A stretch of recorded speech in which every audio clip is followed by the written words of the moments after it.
Hello dear students. तो देखिए, last lecture में हमने हमारे चैप्टर डी ब्लॉक में कॉपर के compounds that is cuprous chloride और क्यूप्रिक क्लोराइड के बारे में पढ़ा था। ठीक है, और इसके अलावा हमने एक और मेटल आपकी दैट इज जिंक, उसके बारे में भी हमने पढ़ लिया था। ठीक है, तो आज हम एक नई मेटल के बारे में पढ़ते हैं, उसकी क्या क्या रिएक्शंस होती है और उसके कौन कौन से आपके कंपाउंड्स होते हैं। ठीक है ना।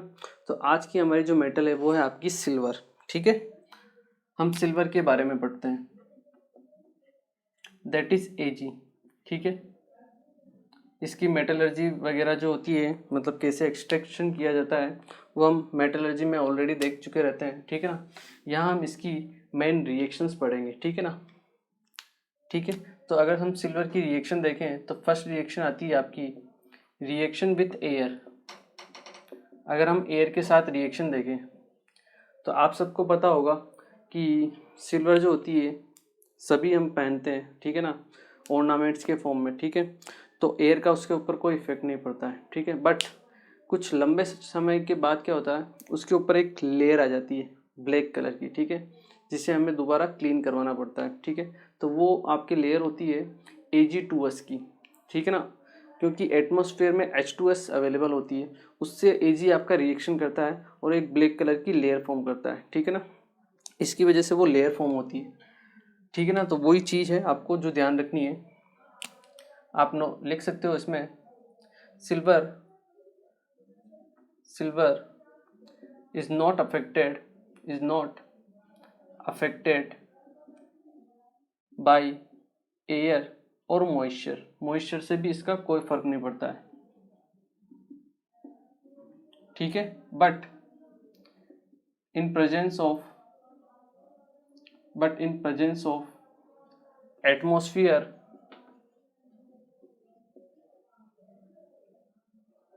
of H2S, the surface of silver blackened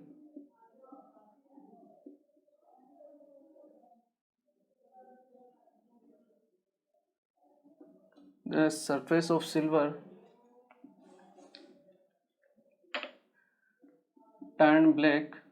turns black due to formation of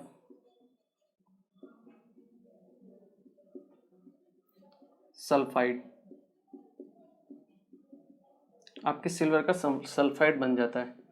ये सिल्वर है आपकी, जब आपकी रिएक्शन होती है H2S से तो आपको Ag2S मिलता है। ठीक है, इसकी ब्लैक, ये होता है आपका ब्लैक कलर का। ठीक है ना, इस वजह से आपकी जो सिल्वर का ऑर्नामेंट वगैरह होते हैं वो क्या हो जाते हैं, ब्लैक हो जाते हैं कुछ टाइम बाद। ठीक है ना, तो केवल सिंपल रिएक्शन है आपकी रिएक्शन विथ एयर। सेकंड जो आपकी है that is reaction with HNO3।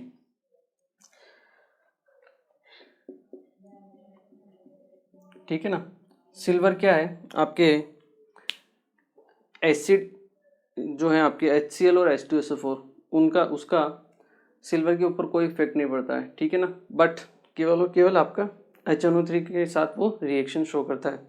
और कौन सी रिएक्शन शो करता है वो अभी आपको पता पड़ जाएगी। क्यों? क्योंकि वो बहुत बार मैं आपको बता भी चुका हूँ। ठीक है ना, एक तो नाइट्रेट बनेगा, ठीक है, उसके साथ आपके दो कंपाउंड बनेंगे। ठीक है, तो इसमें आप लिख सकते हो सिल्वर is not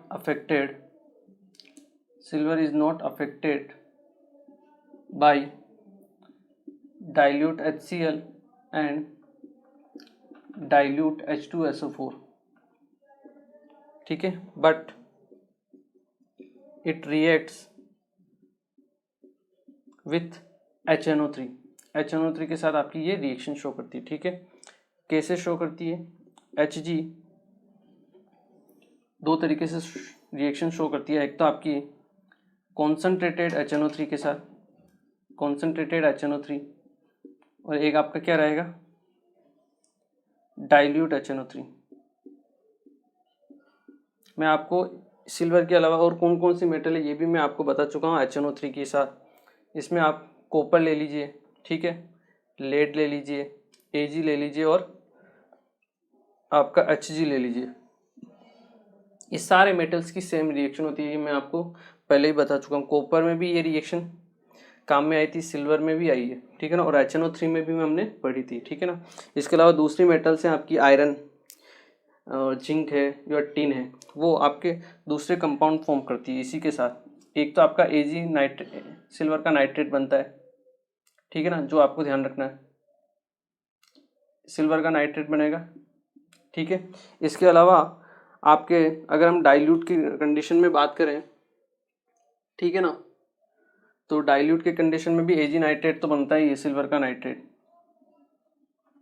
सिल्वर का नाइट्रेट बनता है, ठीक है ना, AgNO3 सिल्वर नाइट्रेट बनता है, साथ में आपके वाटर फॉर्म होता है, और यहाँ पे आपके NO2 बनती है +4 ऑक्सीडेशन स्टेट वाली, ठीक है, और यहाँ पे आपके NO फॉर्म होती है +2 ऑक्सीडेशन स्टेट, ठीक है।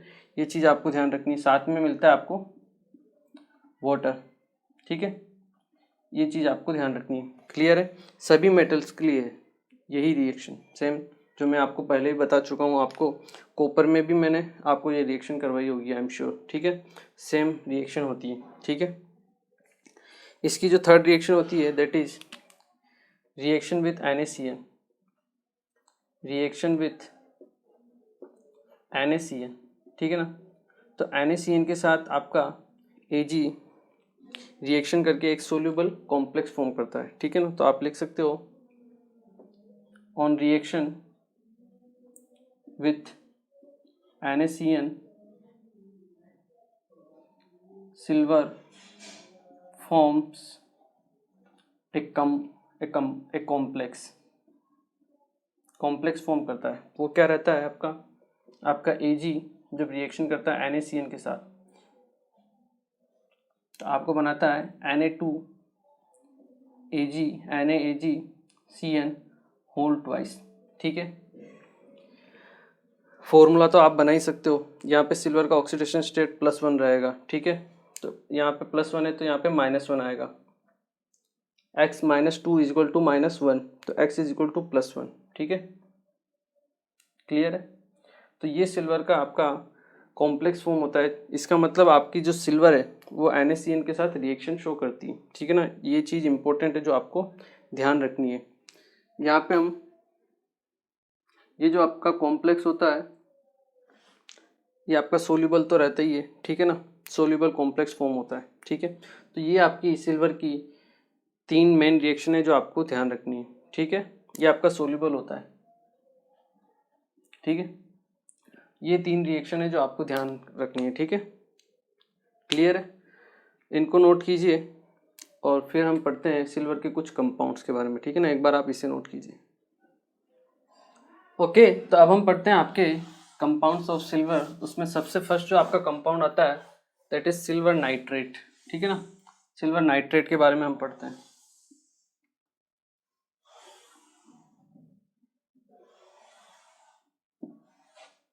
ठीक है, फर्स्ट जो आपका कंपाउंड है that is silver nitrate. Okay, देखिए अगर हम पढ़ें आपके कंपाउंड्स ऑफ सिल्वर, ठीक है, सिल्वर नाइट्रेट ही जो सबसे इंपॉर्टेंट है इसका कंपाउंड ऑफ सिल्वर, जिसे हम क्या बोलते हैं AgNO3, ठीक है, या फिर नीचे हम लिखते हैं कंपाउंड्स ऑफ सिल्वर में सिल्वर नाइट्रेट, सिल्वर नाइट्रेट जिसे हम क्या बोलते हैं AgNO3। इसका एक नाम और होता है दैट इज लूनर कास्टिक, ठीक है ना, ये भी आपको याद रखना है, लूनर कास्टिक, क्लियर है। ओके, देखिए अब अगर हम बात करें लूनर कास्टिक के बारे में तो हम क्या कह सकते हैं, ठीक है। सबसे पहले हम इसकी रिएक्शन पढ़ते हैं या फिर प्रिपरेशन मेथड देख लेते हैं। क्या AgNO3 को बनाने का आपके पास कोई मेथड है जो आप मुझे बता सकते हो? याद है? नहीं याद है तो इसका मतलब आपकी मेमोरी थोड़ी वीक है, ठीक है ना। अभी हमने लास्ट जो रिएक्शन पढ़ी दैट इज HNO3 के साथ, उसमें आपका AgNO3 ही फॉर्म होता है, ठीक है ना। तो सबसे पहले आप मेथड ऑफ प्रिपरेशन में लिख सकते हो first preparation,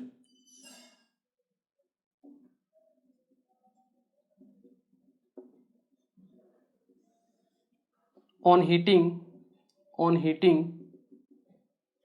silver with HNO3 ये कॉन्सेंट्रेटेड और डाइल्यूट दोनों से मिलेगा हमको, ठीक है ना। On heating silver with HNO3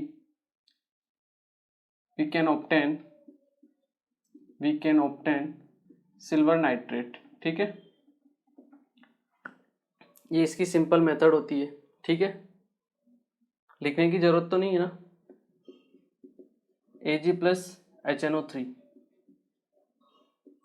आपको क्या मिलेगा, AgNO3, ठीक है ना। ये चीज़ है आपको मिलेगा। उसके बाद ये डाइल्यूट है या कॉन्सेंट्रेट है, उसके ऊपर आपके फर्दर जो है प्रोडक्ट है वो डिपेंड करेंगे, ठीक है। आपको फिलहाल ये याद रखना है, ठीक है ना। चलिए अब हम पढ़ते हैं इसकी प्रॉपर्टीज़ के बारे में। अगर हम देखें तो ये एक वाइट क्रिस्टलाइन सॉलिड होता है। It is a white crystalline solid, ठीक है ना, जो आपका सोल्यूबल होता है वाटर में, which is soluble in water, ठीक है ना। वाटर में क्या होता है आपका, ये सोल्यूबल होता है। जो चीज़ है आपको ध्यान रखनी है, ठीक है ना। इसके अलावा ये आपका, इसको हम डार्क बोतल में सेव करके रखते हैं, ठीक है ना। क्यों, क्योंकि ये फोटो सेंसिटिव होता है, ठीक है ना। तो ये भी एक इम्पोर्टेंट पॉइंट है। It stored in dark bottles because it is photo sensitive, ठीक है ना। ये चीज़ भी आपको ध्यान रखनी है, ठीक है। अब अगर हम इसकी रिएक्शंस पढ़ें, ठीक है ना, तो हम इसकी रिएक्शंस पहले पढ़ लेते हैं, ठीक है ना। ये कौन कौन सी आपकी सिल्वर नाइट्रेट रिएक्शन करता है, या फिर सबसे पहले हम इसका हीटिंग इफेक्ट देख लेते हैं, ठीक है ना। हीटिंग इफेक्ट क्या होता है, ठीक है। देखिए अगर हम बात करें हीटिंग इफेक्ट की, अगर हीटिंग इफेक्ट की बात करें आपके सिल्वर नाइट्रेट की, तो सिल्वर जो होती है आपके लो रिएक्टिव मेटल होती है, ठीक है। ये चीज़ आपको ध्यान रखनी है।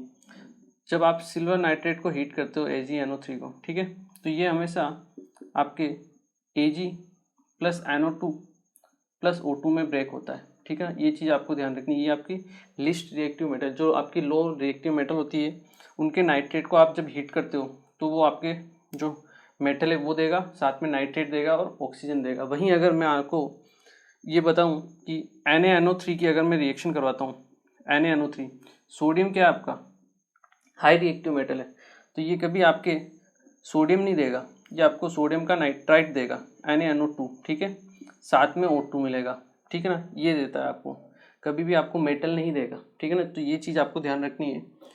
लो रिएक्टिव में आपको मेटल मिलेगी उसके नाइट्रेट में, हाई रिएक्टिव में कभी भी आपको उसका मेटल नहीं मिलता है, ठीक है। ये चीज़ें जो आपको ध्यान रखनी है, क्लियर। ये हुआ इसका हीटिंग इफेक्ट, ठीक है।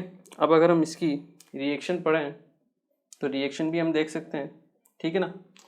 AgNO3 की रिएक्शन आप देख सकते हो NaCN के साथ, रिएक्शन विथ NaCN, ठीक है। अगर हम फर्स्ट रिएक्शन देखें, that is reaction with NaCN, तो NaCN के साथ रिएक्शन करने पर आपका AgNO3 सबसे पहले वाइट PPT बनाता है AgCN का, ठीक है, जो क्या होता है एक्सेस NaCN में डिसॉल्व हो जाता है, ठीक है ना। तो हम लिख सकते हैं white PPT of AgCN is formed which is soluble in excess AgNO3 या फिर excess NaCN, ठीक है, क्लियर। देखिए AgNO3 की आप रिएक्शन करवाते हो किसके साथ, NaCN के साथ, तो सबसे पहले तो आपको AgCN का वाइट PPT मिलेगा, ठीक है, साथ में NaNO3, ठीक है, ये आपका वाइट PPT, ठीक है। इसको फर्दर आप एक्सेस में लेते हो NaCN, ठीक है, तो आपके पास एक कंपाउंड फॉर्म होता है, that is NaAgCN whole twice, ठीक है। ये कंपाउंड फॉर्म होता है जो कि आपका सोल्यूबल होता है, क्लियर है? इसका मतलब आपका AgCN जो है आपका NaCN के अंदर डिजोल्व हो जाता है। ठीक है, ये इसकी रिएक्शंस है। ठीक है, एक बार आप इसे नोट कीजिए, फिर हम इसकी कुछ और रिएक्शंस के बारे में पढ़ते हैं। ओके, तो अब हम देखते हैं अपनी नई reaction, that is reaction with hypo. ठीक है ना, हाइपो के साथ इसकी क्या रिएक्शंस होती है। तो अगर हम देखें रिएक्शन हाइपो के साथ, ठीक है, देखिए नेक्स्ट है आपकी reaction with hypo. Reaction with hypo, hypo क्या होता है Na2H2O3। ठीक है ना, तो यहाँ पे दो कंडीशन होती है। पहली कंडीशन क्या है, जब आपके AgNO3 एक्सिस में हो, when AgNO3 is in axis, जब आपका एक्सिस में हो। ठीक है, दूसरी कंडीशन लेंगे हम जब आपका हाइपो एक्सिस में होगा। ठीक है ना, तो जब आपका AgNO3 एक्सिस में होता है तब आपको कॉम्प्लेक्स मिलता है। ठीक है ना, आपको एक तरह से वाइट PPT फॉर्म होती है। ठीक है ना, when AgNO3 reacts with hypo, a white PPT of Ag2, ठीक है, H2O3 is obtained, ये हमें मिलती है। ठीक है ना, और ये जब थोड़े समय के लिए हम इसको रख देते हैं, ठीक है, या फिर इसको बॉईल कर देते हैं, तो ये आपके ब्लैक कलर में चेंज हो जाती है। एंड ऑन स्टैंडिंग और boiling it changes to black. ठीक है, देखिए रिएक्शन क्या होगी आपकी, AgNO3 जब आप हाइपो के साथ रिएक्शन कराएंगे Na2H2O3, Na2H2O3, ठीक है, आपको क्या मिलेगा, Ag2H2O3, इसका वाइट PPT आपको मिलेगा। ठीक है ना, ये चीज़ जो इम्पोर्टेंट है, जो आपको ध्यान रखनी है। ठीक है, और साथ में क्या मिल जाएगा आपको, NaNO3, NaNO3। ठीक है, क्लियर। देखिए ये तो हुई अपनी फर्स्ट कंडीशन। ठीक है, सेकंड कंडीशन क्या है, जब आपका हाइपो एक्सिस में हो तो हम सेकंड कंडीशन लेते हैं, when hypo is in axis. ठीक है, जब आपका हाइपो एक्सिस में होता है उस कंडीशन में हम क्या करते हैं, देखिए जब आपका हाइपो एक्सिस में होता है तो ये जो आपका वाइट PPT है, दैट इज Ag2H2O3, ये रिएक्ट करता है आपके हाइपो के साथ, दैट इज Na2H2O3। ठीक है, और एक सोल्यूबल कॉम्प्लेक्स फॉर्म करता है। ठीक है, that is Na3Ag H2O3 whole twice, ये आपका सोल्यूबल कॉम्प्लेक्स होता है। ठीक है, जिसको फॉर्म करता है। क्लियर है, तो आप इसमें लिख भी सकते हो। ठीक है ना, when hypo is in excess then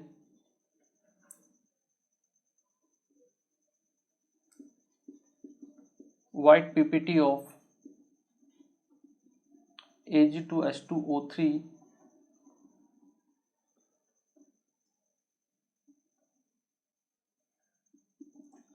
turns into soluble complex, आपके सोल्यूबल कॉम्प्लेक्स में चेंज हो जाती है। ठीक है ना, तो ये एक इम्पॉर्टेंट रिएक्शन है जो आपको ध्यान रखनी है।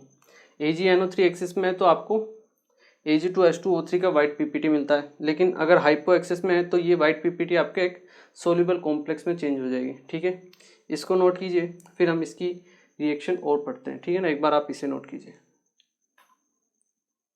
ओके, देखिए अब हम रिएक्शन पढ़ते हैं इसकी नेक्स्ट AgNO3 की। नेक्स्ट हम रिएक्शन पढ़ते हैं इसकी आपके K2CrO4 के साथ। ठीक है, देखिए रिएक्शन विथ K2CrO4। नेक्स्ट जो है आपकी रिएक्शन विथ K2CrO4। ठीक है, इसमें क्या होता है, आप जब रिएक्शन करवाते हो आप AgNO3 की K2CrO4 से, ठीक है ना, तो आपको Ag2CrO4 इसका ब्रिक रेड कलर का पीपीटी फॉर्म होता है, ब्रिक रेड पीपीटी, ठीक है ना। ये चीज़ है जो आपको ध्यान रखनी है, ठीक है। साथ में आपको मिलेगा KNO3, आपको ब्रिक रेड पीपीटी याद रखना है, ठीक है ना। तो आप इसमें लिख भी सकते हो when AgNO3 reacts with K2CrO4 a brick red PPT of Ag2CrO4 is obtained, ठीक है ना। तो ये चीज़ है जो आपको ध्यान रखनी है, क्लियर। देखिए अब हम इसकी नेक्स्ट रिएक्शन पढ़ते हैं, रिएक्शन विथ NaOH। अगर हम NaOH के साथ रिएक्शन करवाएं तो क्या होता है। देखिए जब आप इसकी NaOH के साथ रिएक्शन करवाते हो AgNO3 की, ठीक है, AgNO3 की आप रिएक्शन करवाते हो NaOH के साथ, ठीक है। सबसे पहले आपको मिलता है Ag2O, ठीक है ना, इसका ब्राउन सॉलिड मिलता है आपको, ठीक है, Ag2O प्लस साथ में NaNO3, ठीक है। ये आपको ब्राउन सॉलिड मिलता है जो आपको याद रखना है, ब्राउन पीपीटी इसकी फॉर्म होती है, ठीक है, क्लियर। तो हम क्या लिख सकते हैं रिएक्शन विथ NaOH में, a brown PPT of Ag2O is obtain, ठीक है, क्लियर है। सिंपल ही रिएक्शन होती है, मतलब इनमें कोई ज़्यादा कुछ होता नहीं है, केवल आपको रिएक्शन याद रख के पीपीटी का कलर याद रखना होता है, ठीक है ना। वो एक बार में नहीं होगा, मुझे पता है, ठीक है ना। तो आपको बार बार रिवाइज करना पड़ेगा इस चीज़ को, ठीक है ना। एक दिन में एक मेटल ले लीजिए, उसको रिवाइज कर लीजिए, ठीक है, आपको धीरे धीरे हो जाएगा, ठीक है। इसको नोट कीजिए आप, फिर इसकी कुछ और रिएक्शंस के बारे में भी हम पढ़ लेते हैं। ओके देखिए अब हम पढ़ते हैं इसकी नेक्स्ट रिएक्शन हम, ठीक है, that is reaction with K2CO3, ठीक है, रिएक्शन विथ K2CO3, ठीक है। अगर हम इसकी रिएक्शन देखें आपकी AgNO3 की रिएक्शन हम देखते हैं आपकी K2CO3 के साथ, ठीक है। तो सबसे पहले तो आपको मिलेगा Ag2CO3 मिलता है, ठीक है, Ag2CO3 साथ में मिलेगा आपको KNO3, ठीक है। ये होता है आपका वाइट पीपीटी, क्या होता है आपका वाइट पीपीटी होता है, ठीक है। और फर्दर इसको बॉईल करने पर, मतलब आप हीट करते हो Ag2CO3 को जब आप फर्दर, तो ये आपको Ag2O, ठीक है, आपका ब्राउन पीपीटी फॉर्म होता है, साथ में आपका CO2, ठीक है ना, ये ब्राउन पीपीटी, ये चीज़ आपको ध्यान रखनी है। सिंपल रिएक्शन है K2CO3 की।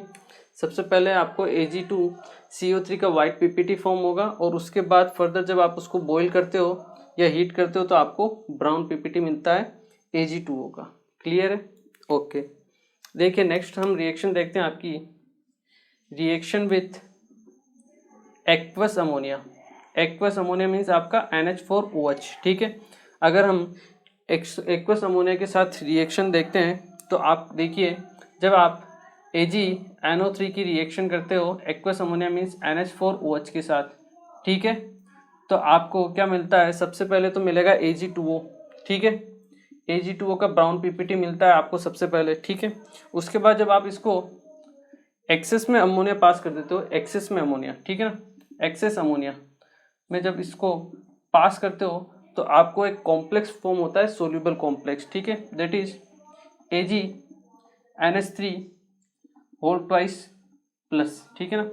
ये एक कॉम्प्लेक्स फॉर्म होता है जो आपको ध्यान रखना है, ठीक है, ये आपका सोल्यूबल कॉम्प्लेक्स होता है, ठीक है, ये आपका क्या होता है, सोल्यूबल कॉम्प्लेक्स होता है, ठीक है। इस रिएक्शन को हम टोलेंस रिएजेंट के नाम से भी जानते हैं, किससे, टोलेंस रिएजेंट, ये चीज़ भी आपको ध्यान रखनी है, दैट इज टोलेंस रिएजेंट, ठीक है, इसे हम टोलेंस रिएजेंट भी बोलते हैं। टोलेंस रिएजेंट क्या होता है आपका, अमोनिकल सॉल्यूशन, क्या होता है आपका टोलेंस रिएक्शन। अगर हम देखें आपका टोलेंस रिएजेंट, ठीक है।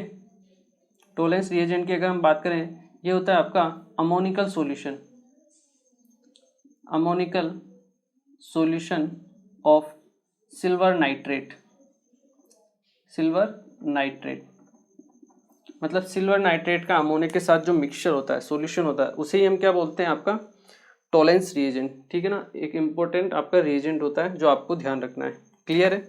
डायरेक्ट क्वेश्चन पूछ लिया जाता है कि टोलेंस रिएजेंट में कौन से मेटल का नाइट्रेट काम में लेते हैं, या AgNO3 की रिएक्शन किससे करवाते हैं, ठीक है, या फिर आपका कौन सा कॉम्प्लेक्स फॉर्म होता है, ठीक है ना। तो क्वेश्चन कहीं से भी पूछा जा सकता है, ठीक है। जो नेम रिएक्शन है वो तो आपको ध्यान रखनी ही है, ठीक है, इसे नोट कीजिए। फिर हम इसकी फर्दर और रिएक्शंस के बारे में पढ़ते हैं।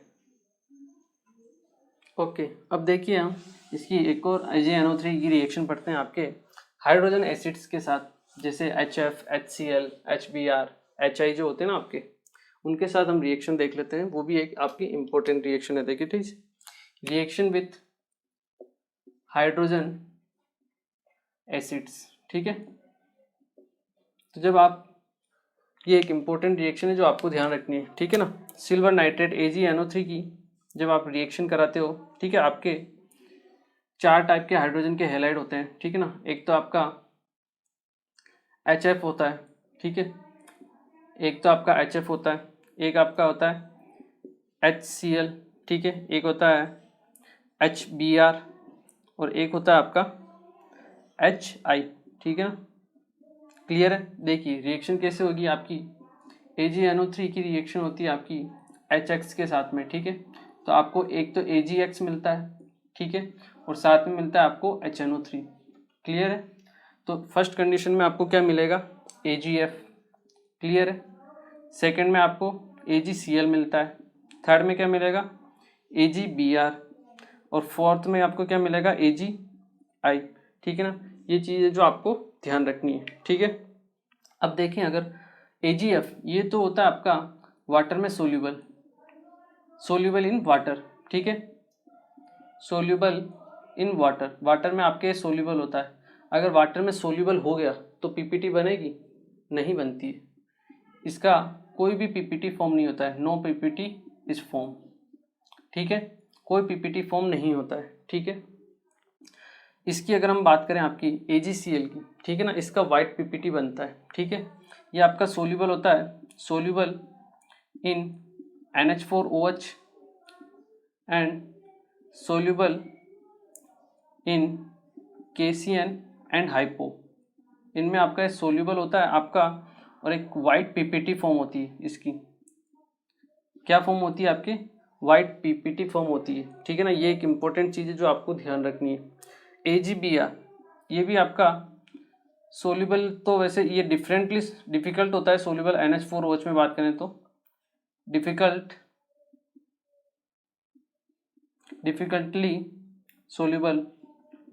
Soluble in aqueous ammonia, that is NH4OH, ठीक है।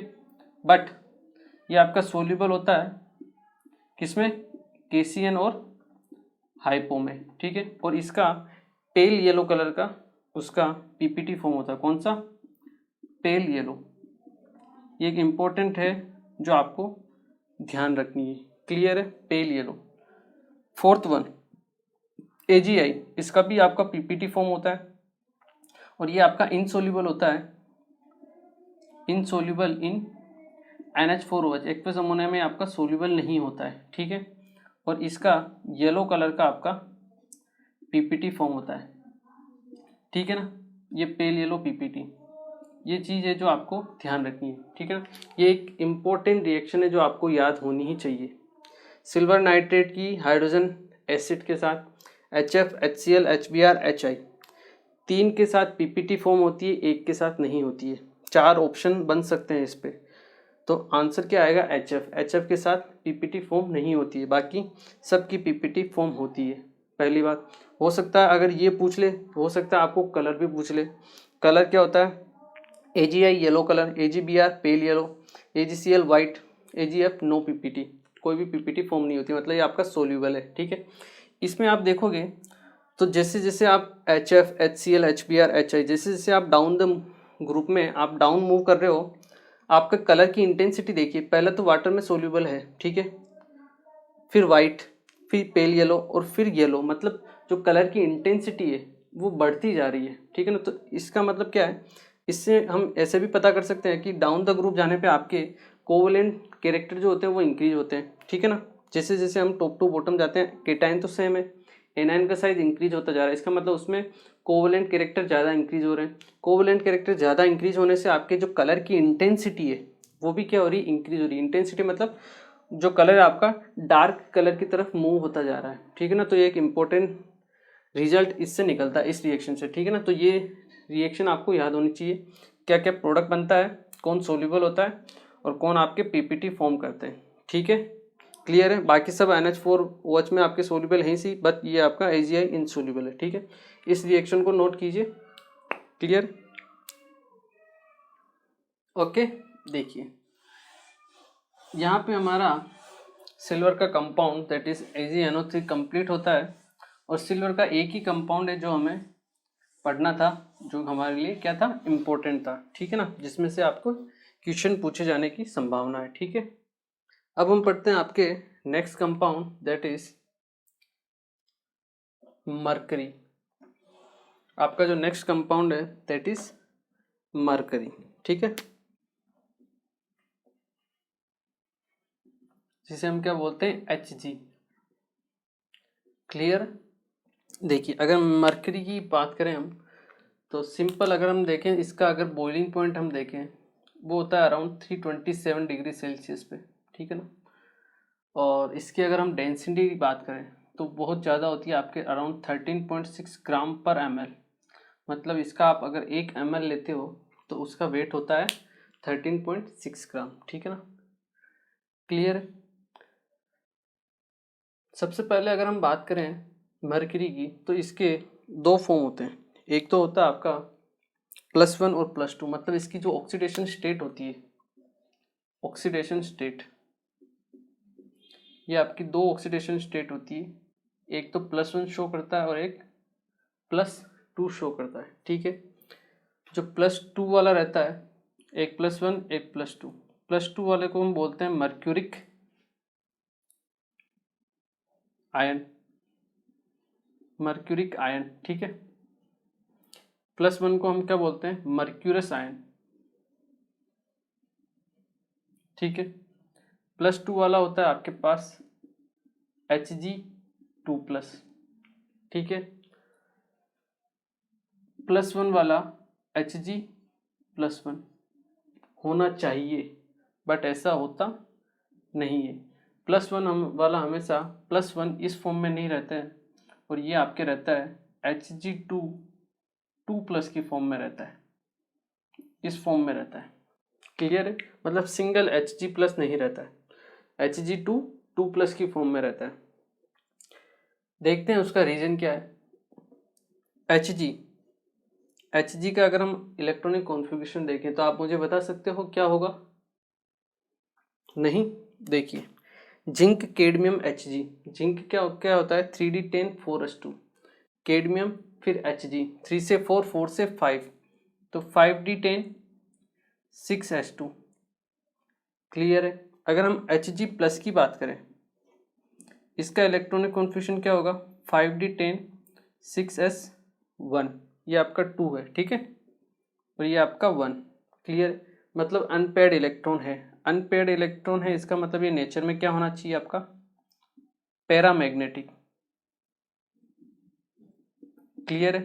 बट जब एक्सपेरिमेंट के थ्रू देखा गया तब पाया गया कि आपका जो मर्क्यूरस आयन है वो नेचर में होता है डायामैग्नेटिक, क्या होता है, डायामैग्नेटिक। तो ऐसा क्यों, ऐसा इसलिए क्योंकि Hg जो है आपका +1 की फॉर्म में नहीं रहता है, ये हमेशा आपके Hg+ और Hg+, ठीक है, ये दोनों आपस में बॉन्ड के थ्रू, कोवलेंट बॉन्ड के थ्रू बॉन्डेड रहते हैं, और आपके ये आपका कोवलेंट बॉन्ड, ठीक है,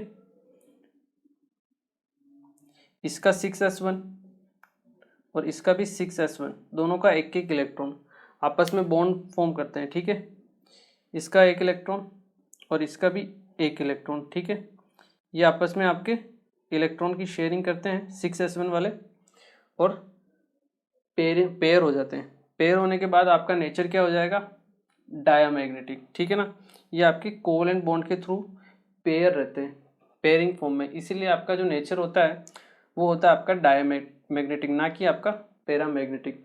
इससे से हम कह सकते हैं कि आपका जो Hg मर्क्यूरस आयन है वो Hg+1 की फॉर्म में ना रह के Hg2+ की फॉर्म में रहता है, ठीक है ना। तो ये एक इम्पोर्टेंट चीज़ है जो आपको ध्यान रखनी है मरकरी के केस में, ठीक है, ये इम्पोर्टेंट है। क्लियर है? इसको आप चाहो तो यहाँ पे लिख भी सकते हो, ठीक है ना। 2 Hg+ ions are bonded with covalent bond by sharing 6s1 electron of each and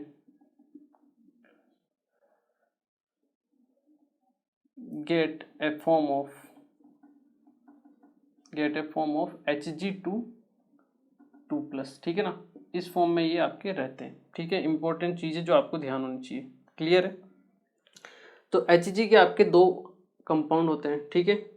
जो इम्पोर्टेंट है वही हमको पढ़ने हैं। वो दो कंपाउंड कौन से हैं आपके, एक तो होता है आपके पास मर्क्यूरस क्लोराइड, ठीक है। मर्क्यूरी के दो ही कंपाउंड हैं आपके पास। एक होता है आपके पास Hg2Cl2, इसे हम बोलते हैं मर्क्यूरस क्लोराइड। क्या बोलते हैं? मर्क्यूरस क्लोराइड,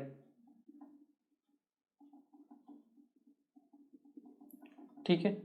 और इसे हम प्यार से केलोमल भी बोलते हैं, केलोमल, ठीक है। आपके इलेक्ट्रोकेमिस्ट्री में काम में आता है ये एक इलेक्ट्रोड बनाने में, ठीक है।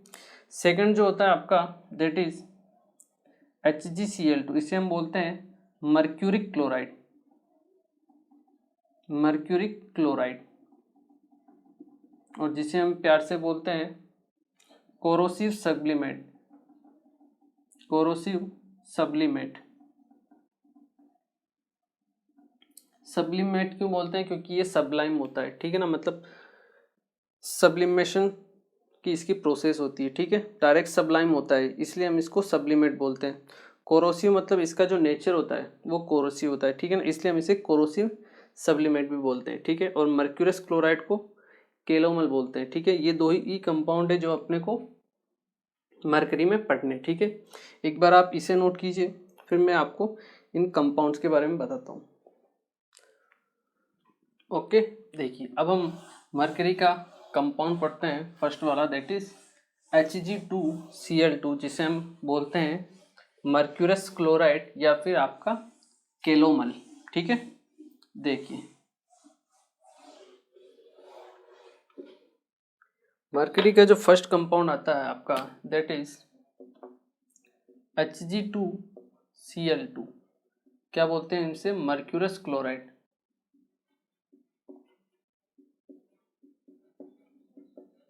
ठीक है। या फिर हम इसे क्या बोलते हैं? केलोमल। ओके, देखिए सबसे पहले अगर हम इसकी मेथड ऑफ प्रिपरेशन देखें तो HgCl2 को कैसे प्रिपेयर किया जाता है। इसको प्रिपेयर करने का सिंपल मेथड होता है, आप Hg2NO3 whole twice mercurous nitrate ले लीजिए, उसकी रिएक्शन करवा दीजिए आप NaCl के साथ, ठीक है। तो आपको क्या मिलेगा? Hg2Cl2 मिलेगा, Hg2Cl2, Hg2Cl2, साथ में क्या मिलेगा आपको? NaNO3, ठीक है। सिंपल रिएक्शन होती है। क्लियर है? अब अगर हम इसकी प्रॉपर्टीज के बारे में बात करें, प्रॉपर्टीज में हम फर्दर इसकी रिएक्शन देखेंगे, ठीक है ना। तो सबसे फर्स्ट रिएक्शन हम देखते हैं that is reaction with NaOH, reaction with NaOH, ठीक है। अगर हम इसकी रिएक्शन देखते हैं NaOH के साथ तो देखिए क्या होता है, Hg2Cl2 जब आपका रिएक्ट करता है NaOH के साथ, ठीक है, तो आपके फॉर्म होता है Hg2O, ये आपका ब्लैक पीपीटी फॉर्म होता है, ठीक है, और साथ में आपके Hg2O, ठीक है, साथ में आपके NaCl फॉर्म हो जाएगा, ठीक है, वो आप रिएक्शन को बैलेंस कर लेंगे। इंपॉर्टेंट चीज़ क्या है वो आपको ध्यान रखनी है कि जब आप मर्क्यूरस क्लोराइड की NaOH के साथ रिएक्शन कराते हो तो आपको ब्लैक पीपीटी फॉर्म होता है किसका, Hg2O का। ये चीज़ इंपॉर्टेंट है जो आपको ध्यान रखनी है, ठीक है। दूसरी चीज़, अगर हम इसकी रिएक्शन देखें वहीं पे, रिएक्शन विथ एक्वस अमोनिया या फिर NH4OH, अगर हम एक्वस अमोनिया के साथ में रिएक्शन देखें इसकी, आपके Hg2Cl2 की NH4OH, ठीक है, तो आपको Hg NH2Cl प्लस Hg, ये आपको कंपाउंड फॉर्म होता है, ठीक है ना। इसका आपको ब्लैक ग्रे पीपीटी फॉर्म होता है। Hg का कलर होता है ग्रे, इसका होता है ब्लैक, आपका ब्लैक, तो आपको ग्रे ब्लैक पीपीटी फॉर्म होता है, ठीक है ना। ये इंपॉर्टेंट चीज़ है जो आपको ध्यान रखनी है, HgNH2Cl, ठीक है, साथ में Hg, ये चीज़ है जो आपको ध्यान रखनी है। क्लियर है, इंपॉर्टेंट आपको केवल ये प्रोडक्ट ही याद रखने हैं, ठीक है ना, बैलेंस रिएक्शन की कोई ज़रूरत नहीं है, ठीक है। थर्ड अगर हम देखें that is reaction with SnCl2, जब SnCl2 के साथ में ये रिएक्शन करता है तो Sn यहाँ पे +2 में, तो +2 को ये +4 में पहुंचा देता है, मतलब ऑक्सीडाइज कर देता है, तो एज ए ऑक्सीडाइजिंग एजेंट की तरह यहाँ पे ये वर्क करता है, ठीक है ना। Hg2Cl2 जब आपके SnCl2 के साथ रिएक्शन करता है, ठीक है, तो इससे तो पहुंचा देता है SnCl4 में, साथ में आपके Hg मिल जाती है SnCl4, ठीक है। तो ये इंपॉर्टेंट चीज़ है और ये इंपॉर्टेंट रिएक्शंस हैं जो आपको ध्यान रखनी है, ठीक है। क्लियर है, reaction with NaOH, reaction with aqueous ammonia या फिर NH4OH और रिएक्शन विथ SnCl2, ठीक है। यहाँ पे ये जो आपका ब्लैक पीपीटी होता है ये दोबारा फर्दर से डिकम्पोज भी हो सकता है, ठीक है ना। अगर सनलाइट आ जाए, मतलब सनलाइट की प्रेजेंस में क्या हो जाता है, ये दोबारा डिकम्पोज भी हो जाता है आपके Hg प्लस HgO में, ठीक है ना। तो ये चीज़ भी आप लिख सकते हो, ठीक है ना, कोई दिक्कत नहीं है। पहले ब्लैक पीपीटी फॉर्म होगा, HNO की प्रेजेंस में आपकी Hg प्लस HgO में कन्वर्ट हो जाएगा, ठीक है। तो ये आपकी मर्क्यूरस क्लोराइड की 3 रिएक्शन है जो इंपॉर्टेंट है, वो मैंने आपको बता दी है। एक्वस अमोनिया के साथ है, ये इंपॉर्टेंट है जो आपको ध्यान रखनी है, और एक आपकी NaOH के साथ। क्लियर है, मेथड ऑफ प्रिपरेशन कोई इंपॉर्टेंट नहीं है, ठीक है, रिएक्शन इंपॉर्टेंट है जो आपको ध्यान रखनी है। क्लियर है, इसे नोट कीजिए। फिर हम इसके second compound that is mercuric chloride के बारे में पढ़ते हैं। ओके, देखिए जो हमारा नेक्स्ट कंपाउंड है दैट इज आपका मर्क्यूरिक क्लोराइड। क्या है मर्क्यूरिक क्लोराइड, हमने अभी क्या देखा है आपका मर्क्यूरस क्लोराइड, ठीक है ना। इसके बारे में आप एक रिएक्शन एक पॉइंट और लिख सकते हो कि ये आपका इनसोल्यूबल होता है वाटर में, इनसोल्यूबल इन वाटर, ठीक है ना। तो ये पॉइंट भी आप इसमें नोट कर सकते हो। Clear, okay. देखिए अब हमारा जो नेक्स्ट कंपाउंड है दैट इज HgCl2। क्या है अपना HgCl2, जिसे हम क्या बोलते हैं मर्क्यूरिक क्लोराइड। ओके, देखिए कोरोसिव सब्लिमेट, ठीक है। इसके बाद अगर हम बात करें इसकी सोल्यूबिलिटी की, हम बात कर लेते हैं। वो आपका जो मर्क्यूरस क्लोराइड था वो इनसोल्यूबल था वाटर में, बट ये क्या आपका कोल्ड वाटर में स्पेरिंगली सोल्यूबल होता है, ठीक है, और आपके हॉट वाटर में ये आपका सोल्यूबल होता है। ठीक है, सोल्यूबल। ठीक है, ये तो हुई सोल्यूबिलिटी की बात। अब हम बात करते हैं इसके मेथड ऑफ प्रिपरेशन। तो सेम मेथड ऑफ प्रिपरेशन है जो आपका मर्क्यूरस क्लोराइड का था, वहाँ हमने मर्क्यूरस नाइट्रेट काम में लिया था, यहाँ हम मर्क्यूरिक नाइट्रेट काम में लेंगे, that is HgNO3 whole twice. इसकी आप रिएक्शन करवा दीजिए NaCl के साथ। ठीक है, आपको क्या मिलेगा, HgCl2 और साथ में NaNO3। सिंपल मेथड है। ठीक है, अब अगर हम इसकी बात करें प्रॉपर्टीज़ की, मतलब आपकी रिएक्शन की, तो सबसे पहले हम इसकी रिएक्शन देखते हैं। Reaction with SnCl2। हमने SnCl2 की पहले भी रिएक्शन देखी थी मर्क्यूरस क्लोराइड में। वो क्या करता था, Sn को +2 से +4 में पहुंचा देता था, मतलब एज ए ऑक्सीडाइजिंग एजेंट काम करता था। ये भी आपका ऑक्सीडाइजिंग एजेंट की तरह ही काम करेगा यहाँ पे भी। जब आप HgCl2 की रिएक्शन कराते हो SnCl4 में, ठीक है, तो आपको Hg2Cl2 फॉर्म होता है पहले, Hg2Cl2 पहले फॉर्म होता है। ठीक है, और आपको मिलता है साथ में Sn, ये पहले 2 होता है। ठीक है, आपको मिलता है SnCl4। ठीक है, Hg2Cl2 और साथ में मिलता है SnCl4, मतलब +2 से कहाँ पहुंचा देगा ये आपके +4 में। लेकिन ये जो Hg2Cl2 होता है, ठीक है ना, ये आपका वाइट पीपीटी होता है। ठीक है ना, ये फर्दर SnCl2 के साथ रिएक्शन शो करता है। ठीक है, Hg2Cl2 फर्दर आपका SnCl2 के साथ रिएक्शन शो करता है और Hg में कन्वर्ट होता है और साथ में आपका SnCl4 बना देता है। ठीक है, ये आपका ग्रे कलर का होता है। कौन से कलर का, ग्रे कलर का पीपीटी। मरकरी को आई थिंक आप लोगों ने देखा भी होगा, लिक्विड होता है, ग्रे कलर का लिक्विड होता है। ठीक है ना, सॉलिड लिक्विड, मतलब भारी होता है, लिक्विड फॉर्म में रहता है। ठीक है, तो ग्रे पीपीटी फॉर्म होती है। ठीक है, ये एक इंपॉर्टेंट रिएक्शन जो आपको ध्यान रखनी। ठीक है, इसको नोट कीजिए। फिर इसकी एक और रिएक्शन पढ़ते हैं हम KI के साथ। ठीक है, वो भी हम देख लेते हैं, इसको एक बार आप नोट कीजिए। ओके, देखिए अब हम नेक्स्ट इसकी रिएक्शन पढ़ते हैं, दैट इज आपकी रिएक्शन विथ KI। ठीक है, ये भी एक आपकी इंपॉर्टेंट रिएक्शन है जो आपको ध्यान रखनी है, that is reaction with KI। तो जब आपकी मर्क्यूरिक क्लोराइड की रिएक्शन होती है KI के साथ, HgCl2 की जब रिएक्शन होती है KI के साथ, तो आपको HgI2 का एक रेड पीपीटी फॉर्म होता है। ठीक है, क्लियर है, ये चीज़ आपको ध्यान रखनी है। HgI2 साथ में KCl मिल जाएगा। इस HgI2 में आपको, आप जब एक्सिस में KI पास करते हो, एक्सिस में KI पास करते हो, तो आपको मिलता है K2HgI4। ठीक है, जिसे हम बोलते हैं नेस्लर्स रिएजेंट। क्या बोलते हैं, नेस्लर्स रिएजेंट।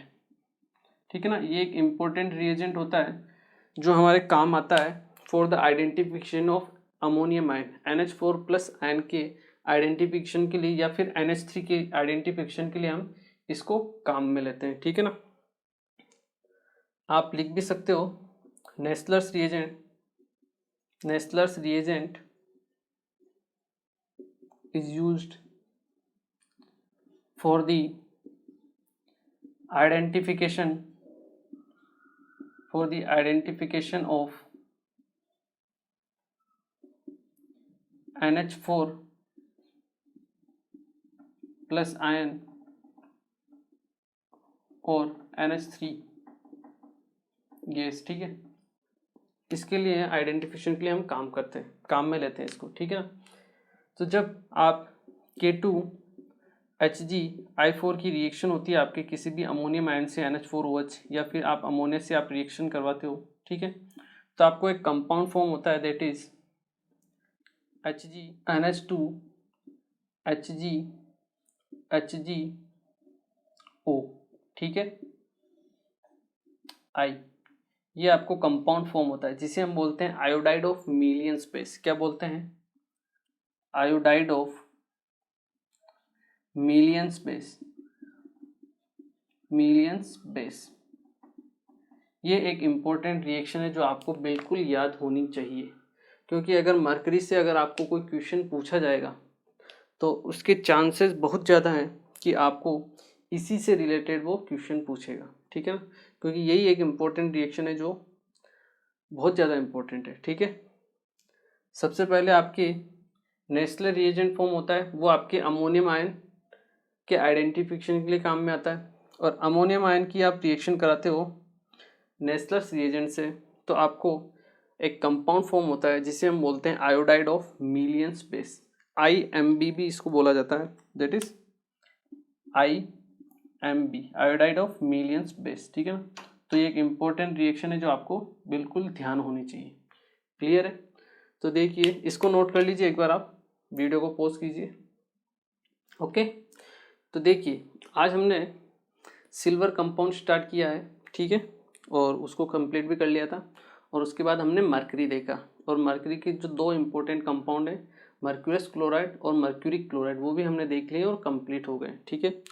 तो इस डी ब्लॉक चैप्टर में हमने बहुत सारी, पहले तो आपकी प्रॉपर्टीज़ देखी थी, उसके बाद हमने मेटल्स के बारे में देखा। इसमें डी ब्लॉक में आपके बहुत सारी मेटल्स है, बट हमने उन मेटल्स को कवर किया है जिसमें से आपके क्वेश्चन पूछे जाने के चांसेस बहुत ज़्यादा हैं। हमने क्रोमियम देख लिया, मैग्नीज देखा, ठीक है, उसके बाद हमने कॉपर देखा, आयरन देखा, सिल्वर देखा, जिंक देखा, फिर लास्ट में मर्करी भी देखा, ठीक है ना। तो इम्पोर्टेंट जितनी भी मेटल्स थी वो मैंने आपको कवर करवा दी है, ठीक है। Most of the time question इन्हीं से पूछा जाता है, ठीक है।